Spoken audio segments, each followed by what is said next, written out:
See this, it's very tiny and very cute. I got this during Nykaa Pink Friday sale and it was a freebie.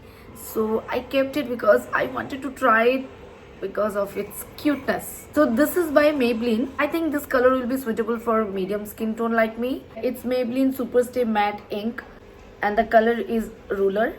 So in this I have tried many colors, but those are bigger size. So let's try this. See this, how they made it, I don't know.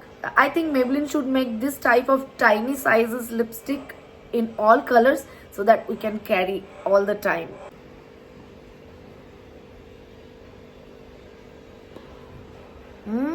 It's a nice pink color.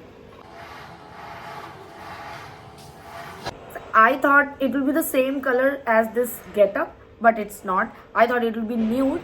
But the thing is, I love the color. This is little reddish pink shade. In this range, I use lot of colors and I love them because these are very lightweight, stays for longer time. Lips doesn't dry out, it hydrates. I was not having this color, so it's nice and I like it.